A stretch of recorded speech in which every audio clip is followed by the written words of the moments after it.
ہر شخص یہ چاہتا ہے کہ اسے قیامت کے دن اللہ کی رحمت مل جائے۔ ہر شخص یہ چاہتا ہے کہ قیامت کے دن اللہ اسے اپنا سایہ عطا فرمائے، اپنے عرش کا سایہ، اپنی رحمت کا سایہ، اپنے لطف کا سایہ اور اپنی مہربانی کا سایہ۔ ہر شخص یہ چاہتا ہے۔ تو ہماری اس چاہت کو پورا کرنے کا طریقہ ہمیں ہمارے پیارے پیغمبر حضرت محمد مصطفیٰ صلی اللہ علیہ وسلم نے بتا دیا، سکھلا دیا کہ اگر آپ یہ چاہتے ہیں کہ اللہ آپ کو اپنے عرش کے سائے میں قیامت کے دن جگہ عطا فرمائے، اپنے سائے میں جگہ عطا فرمائے جس دن اللہ کی رحمت کے سائے کے علاوہ کوئی سایہ نہیں ہوگا، تو اس رحمت کے سائے کو آپ کیسے حاصل کر سکتے ہیں؟ یہ بات ہمیں حضور اقدس صلی اللہ علیہ وسلم نے سکھا دی، سمجھا دی، بتا دی۔ میں نے ابھی ایک حدیث مبارکہ پڑھی ہے جس میں حضور صلی اللہ علیہ وسلم نے 7 ایسے خوش نصیبوں کا تذکرہ فرمایا جن کے بارے میں آپ فرماتے ہیں کہ یظلھم اللہ فی ظلہ یوم لا ظل الا ظلہ، کہ یہ 7 خوش نصیب ایسے ہیں جنہیں اللہ اس دن اپنی رحمت کے سائے میں جگہ عطا فرمائے گا جس دن اللہ کی رحمت کے سائے کے علاوہ اور کوئی سایہ نہیں ہوگا، اور وہ دن ہے قیامت کا دن، کہ جس دن ہر انسان نفسی نفسی کے عالم میں ہوگا کہ یا اللہ مجھے بچا لے، یا اللہ مجھے بچا لے۔ جس دن کی ایک تصویر قرآن نے پیش کی، یوم یفر المرء من اخیہ و امہ و ابیہ و صاحبتہ و بنیہ، کہ جس دن انسان اپنے بھائی سے، دوست سے، اولاد سے، بیوی سے، حتیٰ کہ ماں باپ سے بھی دور بھاگے گا، اور ہر ایک یہ کہے گا کہ میری جان چھوٹنی چاہیے، میری بچت ہونی چاہیے، مجھے نجات ملنی چاہیے۔ جس دن کی شدت کا عالم قرآن نے یہ بیان کیا کہ دودھ پلانے والی مائیں اپنے دودھ پیتے بچوں کو پھینک دیں گی۔ اس دن اگر کسی کو اللہ کی رحمت کا سایہ مل جائے تو اس سے بڑا سعادت مند اور کون ہو سکتا ہے؟ تو آپ صلی اللہ علیہ وسلم نے 7 ایسے خوش نصیبوں کا تذکرہ فرمایا جنہیں اللہ تعالیٰ اپنے عرش کے سائے میں جگہ عطا فرمائے گا۔ سب سے پہلے فرمایا امام عادل، انصاف پسند حکمران، یعنی ایسا حاکم جو عدل کے ساتھ حکمرانی کرتا ہو، ایسا حکمران کہ جس کی حکمرانی کی بنیادوں میں انصاف شامل ہو، جس میں عدل شامل ہو، وہ عوام کے ساتھ زیادتی نہ کرے، عوام کے حق نہ مارے، وہ اپنی حکمرانی کو یا اپنی ریاست کو وہ عیش و عشرت کا، لوٹ کھسوٹ کا اور اپنے ذاتی منافع کے حصول کا ذریعہ نہ بنائے، بلکہ وہ امام عادل ہو، عدل کرنے والا امام، انصاف کرنے والا امام۔ اور انصاف کرنے والا امام کون ہوتا ہے؟ جس کا جذبہ حضرت سیدنا عمر بن الخطاب رضی اللہ عنہ نے بیان فرمایا کہ اگر دریائے فرات کے کنارے ایک کتا بھی پیاس سے مر جائے تو قیامت کے دن عمر سے اس کے بارے میں بھی سوال کیا جائے گا۔ یہ ہے عادل حکمران، کہ جس کا یہ جذبہ ہوتا ہے کہ میری رعایا کے حقوق مجھ پر لازم اور واجب ہیں، میں نے ہر صاحب حق کو اس کا حق پہنچانا ہے، میں نے ضعیفوں کی قوت بننا ہے، میں نے لاچاروں کا، بے سہاروں کا سہارا بننا ہے۔ یہ خلافت، یہ حکمرانی، یہ سرداری، یہ کوئی اعزاز نہیں ہے، یہ کوئی عیش و عشرت کی جا نہیں ہے، بلکہ یہ تو ایک ذمہ داری ہے، یہ تو ایک فریضہ ہے جو مجھے ادا کرنا ہے۔ جس حاکم کا یہ جذبہ ہوتا ہے جیسے نبی پاک صلی اللہ علیہ وسلم نے فرمایا کہ سید القوم خادم، کہ قوم کا سردار، قوم کا لیڈر، قوم کا بڑا رہنما، حکمران، وہی تو قوم کا خادم ہوتا ہے۔ آج ہمارے ہاں یہ سمجھا جاتا ہے کہ یہ ایم پی اے بن گئے، ایم این اے بن گئے، وزیر بن گئے، مشیر بن گئے، وزیر اعظم، صدر بن گئے تو کوئی بہت بڑی دولت مل گئی، کوئی جاگیر مل گئی، نام مل گیا، شہرت مل گئی۔ اسلام میں تو اس کا یہ مفہوم نہیں ہے۔ اسلام میں عہدے اور منصب کا مفہوم سید القوم خادمہم، خدمت ہے، کہ یہ تو آپ کو خدمت کا موقع دیا جا رہا ہے، یہ جو ذمہ داری ملتی ہے اسلام میں کسی بھی قسم کی ذمہ داری وہ دراصل خدمت ہے جو آپ کرتے ہیں۔ یعنی ایک حاکم وہ خادم ہوتا ہے، وہ مخدوم نہیں ہوتا۔ حکمران خادم ہے، رعایا اس کی مخدوم ہے، لیکن آج گنگا الٹی بہتی ہے، حکمران مخدوم ہے اور رعایا خادم بنی ہوئی ہے۔ تو قیامت کے دن اللہ جن خوش نصیبوں کو اپنے عرش کے سائے میں جگہ عطا فرمائے گا، ان میں ایک وہ امام عادل جو خدمت کے جذبے کے ساتھ حکومت کرتا ہوگا، وہ اپنی رعایا کو اپنا خادم نہیں بلکہ اپنا مخدوم سمجھتا ہوگا۔ اور دوسرا وہ خوش نصیب جسے اللہ جل جلالہ اپنے عرش کے سائے میں جگہ عطا فرمائیں گے، بڑا آسان ہے۔ شاب نشا فی عبادت اللہ، وہ جوان جو جوانی میں اللہ کی عبادت کرتا ہوگا۔ عبادت تو خیر ہر حال میں کرنی چاہیے، لیکن جوان کی عبادت اللہ کو زیادہ پسند ہے، اس لیے کہ جوانی میں انسان کے دماغ میں اور بھی کئی چیزیں چل رہی ہوتی ہیں، کئی منصوبے چل رہے ہوتے ہیں، کئی ارادے چل رہے ہوتے ہیں، کئی خواہشیں اور کئی تمنائیں چل رہی ہوتی ہیں۔ تو جو اس جوانی کے قیمتی ترین زمانے کو، انسان کی پوری زندگی کا سب سے قیمتی زمانہ اس کی جوانی کا زمانہ ہے، تو جو اپنے اس قیمتی ترین زمانے کو، جس میں اللہ کی عبادت کی رکاوٹیں بھی زیادہ ہیں، زمانہ بھی سب سے قیمتی اور اللہ کی اطاعت میں رکاوٹیں بھی سب سے زیادہ، خواہشات کا بوجھ، توقعات کا بوجھ، شیطانی وساوس کی کثرت، ارادے، تمنائیں، عزم، کچھ کر جانے کی جستجو، جو اس جوانی کے عالم میں اللہ کی عبادت کرے گا، وہ نوجوان اللہ اسے قیامت کے دن اپنے عرش کے سائے میں جگہ عطا فرمائیں گے۔ شاب نشا فی عبادت اللہ، وہ جوان جو اپنی جوانی اللہ کی اطاعت میں لگائے۔ در جوانی توبہ کردن شیوائے پیغمبری، وقت پیری گرگ زادہ می شود پرہیزگار۔ شیخ سعدی نے کہا تھا کہ جوانی میں توبہ کرنا، اپنی جوانی اللہ کے لیے وقف کرنا، جوانی کے اندر اللہ کا فرما بردار بن جانا، یہ شیوائے پیغمبری ہے۔ در جوانی توبہ کردن شیوائے پیغمبری، اپنی جوانی میں ہی اللہ کا فرما بردار بن جانا، یہ شیوہ پیغمبری ہے، یہ ہے حقیقت میں فائدے کا سودا کرنے والا۔ یہ فائدے کا سودا کرتا ہے، یہ اللہ کے ساتھ ایک معاملہ کرتا ہے کہ یا اللہ میں اپنی جوانی تیرے لیے وقف کر رہا ہوں، تیرے لیے خاص کر رہا ہوں۔ پھر میرے محترم بھائی اور دوستو، اللہ بھی اس کی قربانی کو ضائع نہیں کرتے۔ جو اللہ کے ساتھ معاملہ کرتا ہے وہ کبھی بھی گھاٹا نہیں پاتا۔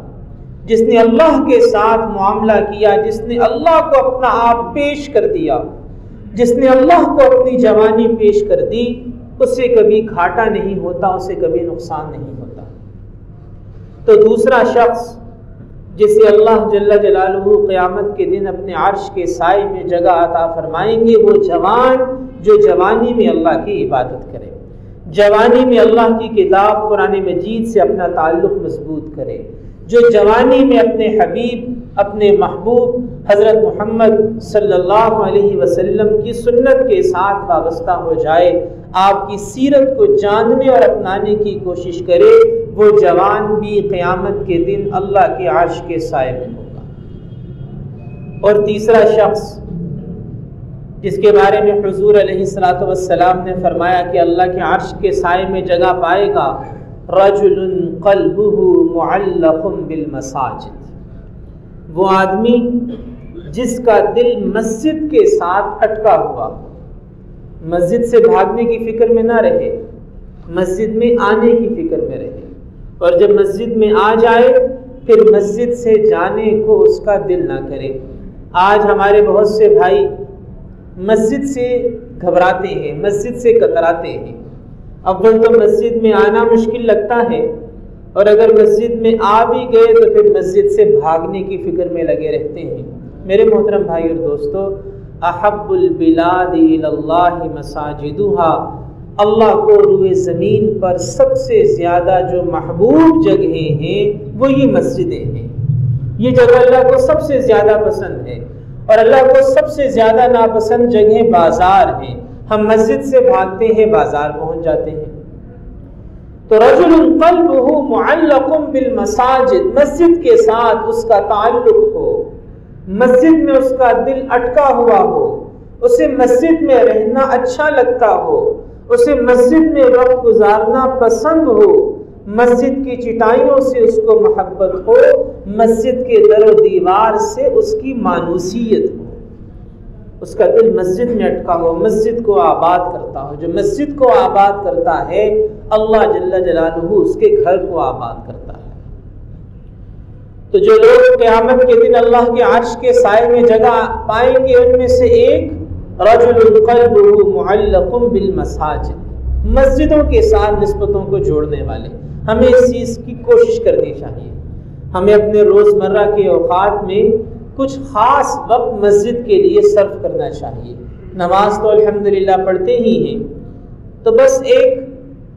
معمول کی نماز پڑھنے پر اکتفا نہ کریں، بلکہ کچھ دیر مسجد میں بیٹھ کے اللہ کا ذکر کرنا، قرآن مجید کی تلاوت میں لگنا،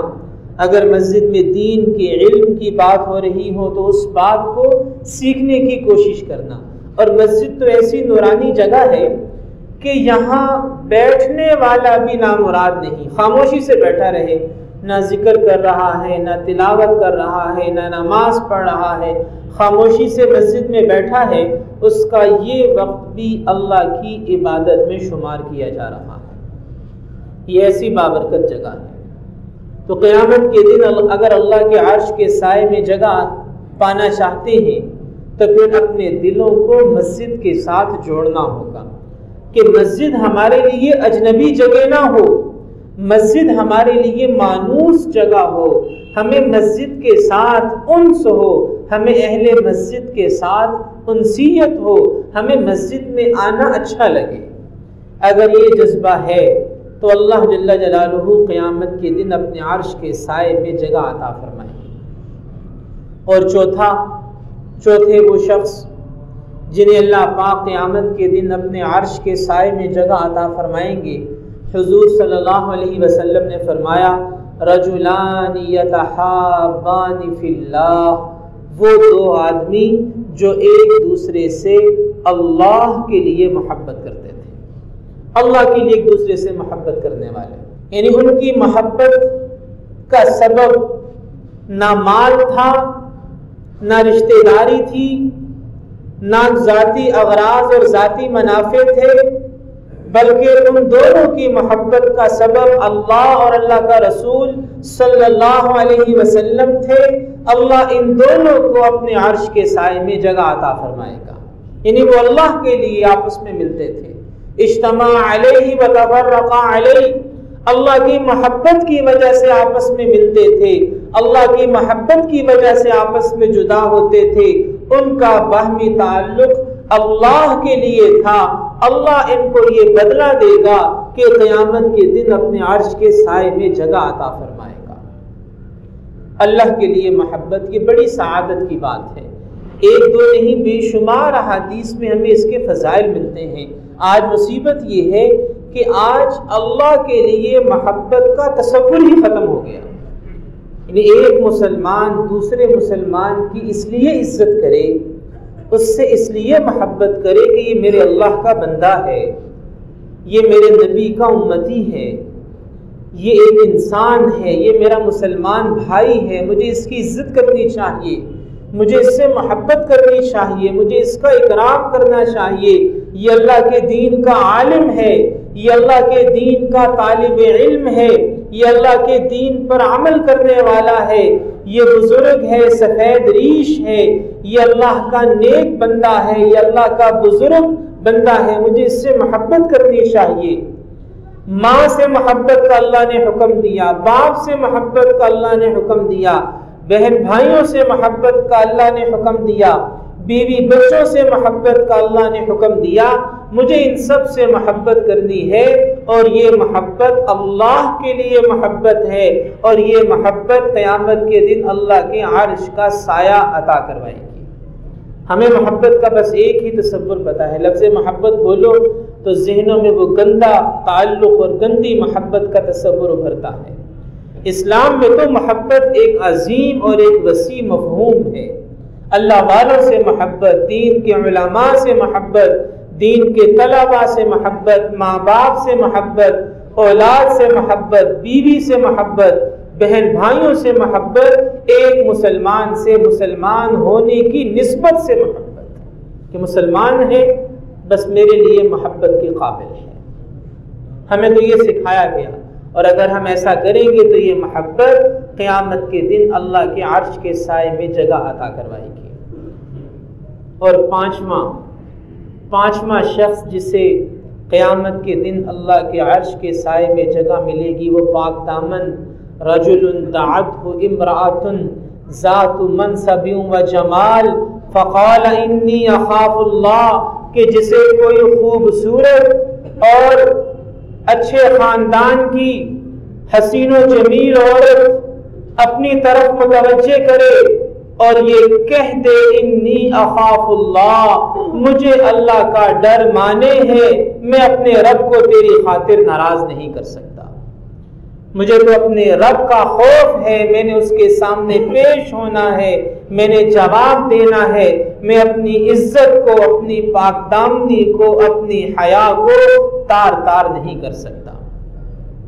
جسے دعوت گناہ دی جا رہی ہے، جسے دعوت گناہ دی جا رہی، دعوت امرأۃ ذات منصب و جمال، حسین و جمیل عورت اپنی طرف متوجہ کرے اور یہ کہے انی اخاف اللہ، مجھے اللہ کا ڈر مانے ہے، اللہ کے اس خوف کے ساتھ زندگی گزارنے والا قیامت کے دن اللہ کے عرش کے سائے میں ہوگا۔ یہ فرمایا میرے نبی مکرم علیہ الصلاۃ والتسلیمات نے۔ اپنی پاک دامنی کا خیال رکھنے والا، اپنی عزت کا خیال رکھنے والا، اپنی خواہشات کے خول سے باہر نکلنے والا، اپنی شہوات کے چنگل سے اپنے آپ کو چھڑانے والا اور حسن و جمال کے دام سے اپنے آپ کو بچانے والا،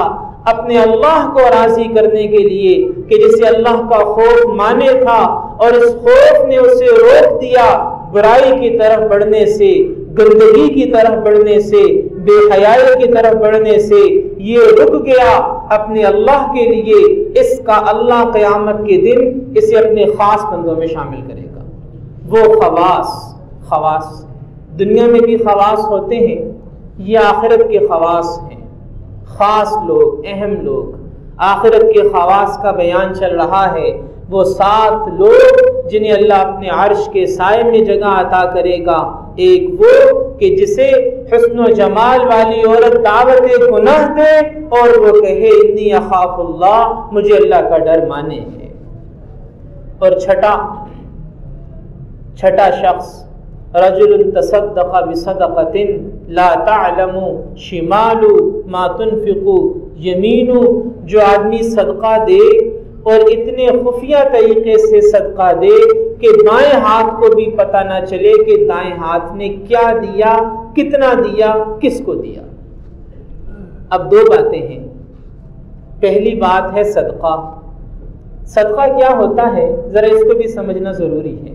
کیونکہ ہمارے ذہنوں میں صدقے کا اکثر ذہنوں میں غلط مفہوم ہے۔ صدقہ ہم نے سمجھا ہے کہ کوئی برا خواب دیکھا یا کوئی مصیبت آ رہی ہے یا کبھی زیادہ پیسے آ گئے تو چلو جمعرات کے دن کچھ پیسے اللہ کی راہ میں خرچ کر دیے تو یہ صدقہ ہو گیا۔ یاد رکھیں صدقہ کی تعریف ہر وہ مال جو اللہ کی رضا کے لیے خرچ کیا جائے وہ صدقہ ہے۔ ہر وہ مال یا ہر وہ چیز جو اللہ کی رضا کے لیے خرچ کی جائے وہ صدقہ ہے۔ صدقہ کبھی واجب ہوتا ہے کبھی نفل ہوتا ہے۔ واجب صدقہ جیسے زکوٰۃ، زکوٰۃ بھی صدقہ ہے کیونکہ زکوٰۃ ایک ایسا مال ہے جسے ہم اللہ کی رضا کے لیے خرچ کر رہے ہیں، زکوٰۃ بھی صدقہ ہے۔ اور صدقہ کبھی نفلی ہوتا ہے، جیسے آپ اپنی خوشی سے کسی کو کھانا کھلا دیں، پانی پلا دیں، پیسے دے دیں، کپڑے سلوا کے دے دیں، راشن دے دیں، یہ بھی صدقہ ہے۔ تو سب سے پہلے تو صدقے کا مفہوم سمجھنا ہے کہ جو چیز بھی آپ اللہ کی راہ میں اللہ کو راضی کرنے کے لیے خرچ کرتے ہیں وہ صدقہ ہے، کبھی واجب ہوتا ہے کبھی نفل ہوتا ہے۔ اب اس میں جو ہم نے اپنی طرف سے جو شرائط لاگو کی ہیں وہ بھی سن لیجئے۔ جمعرات کے دن صدقہ دینے کی کوئی خاص فضیلت نہیں ہے، گوشت بطور صدقہ دینے کی کوئی خاص فضیلت نہیں ہے، اسی طرح سر سے گھما کے صدقہ دینا اس کا بھی شریعت میں کوئی جواز کوئی تصور نہیں ہے۔ یہ سب باتیں ہم نے اپنے پاس سے بنائی ہیں کہ جمعرات کو صدقہ دینے کا زیادہ ثواب ہے یا گوشت دینے کا زیادہ ثواب ہے، کہ جس کی طرف سے دے رہے ہیں اس کے سر سے اس کے پھیرے لگوانے کا زیادہ فائدہ ہے۔ یہ سب باتیں ہم نے اپنے پاس سے بنائی ہیں۔ شریعت میں صدقے کا تصور بہت آسان ہے، جو آپ اللہ کی راہ میں اللہ کو راضی کرنے کے لیے خرچ کرتے ہیں وہ صدقہ ہے، واجب ہو تو بھی صدقہ ہے، نفلی ہو تو بھی صدقہ ہے، اور صدقہ یہ مصیبت کو دور کرتا ہے، یہ بہت بڑی حقیقت ہے۔ ایک تو بات یہ ہے، اور دوسری بات ذرا غور فرمائیے جو اس حدیث میں الفاظ آئے، حدیث میں یہ نہیں آیا کہ اللہ کے راستے میں خرچ کرنے والے کو اللہ کے عرش کا سایہ ملے گا، حدیث میں یہ آیا اتنا خفیہ طریقے سے صدقہ دے کہ بائیں ہاتھ کو بھی پتہ نہ چلے دائیں ہاتھ نے کتنا دیا، کس کو دیا، کیا دیا۔ پتہ چلا کہ ایک ہے غریب کی مدد کرنا، وہ تو کسی بھی طرح کر سکتے، ساری دنیا کو دکھا کے بھی کر سکتے ہیں، اعلان کر کے بھی کر سکتے ہیں، لوگوں کے سامنے ببانگے دہل بھی کر سکتے ہیں، مدد تو ہو جائے گی۔ لیکن مدد سے زیادہ ضروری ایک اور چیز ہے، وہ ہے غریب کی عزت نفس کا خیال رکھنا۔ یہ جو حدیث میں فضیلت آئی ہے، یہ فضیلت صدقہ دینے والے کی کم ہے، اس کی عزت نفس کا خیال رکھنے والے کی زیادہ ہے، کہ اسے اتنا چھپا کے دیا، اتنا خفیہ طریقے سے دیا کہ اس کے اپنے بائیں ہاتھ تک کو پتہ نہ چلا کہ کس کو دیا، کتنا دیا اور کیا دیا۔ ہمارے ہاں صدقہ و خیرات کرنے والے ٹی وی پہ اشتہار چلاتے ہیں،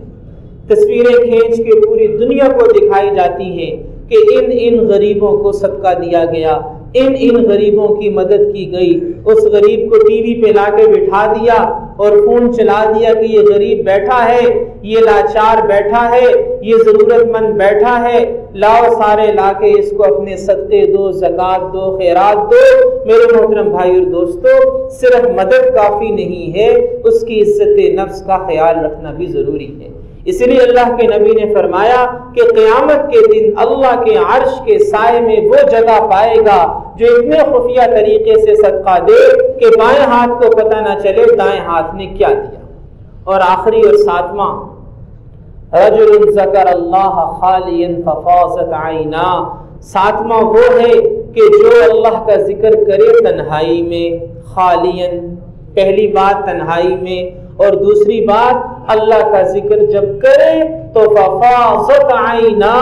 اس کی آنکھوں سے آنسو جاری ہو جائیں،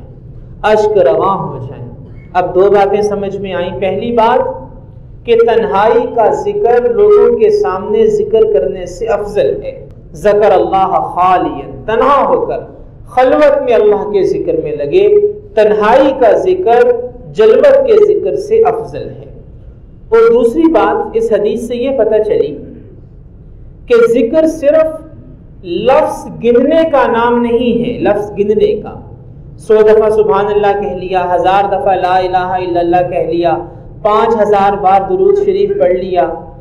ذکر الفاظ کی گنتی کا نام نہیں ہے۔ ذکر نام ہے کیفیت کا، ذکر نام ہے احساس کا، ذکر نام ہے ان الفاظ کی حقیقت کے دل میں اترنے کا، اور دل میں اترنے کے بعد اس کے اثرات کا بدن پہ ظاہر ہونے کا، یہ ذکر ہے۔ اللہ کے نبی نے فرمایا کہ ذکر کرے ففاضت عینا، اور اس کی آنکھوں سے آنسو جاری ہو جائیں، یعنی وہ جو ذکر کیا اور ذکر کا احساس، اس کی کیفیت، اس کا لطف جب اس کے دل کے اندر گیا، اس نے اس کے دل کو مجبور کیا، ففاضت عینا، اور اس ذکر کی تاثیر آنکھوں سے جاری ہو گئی۔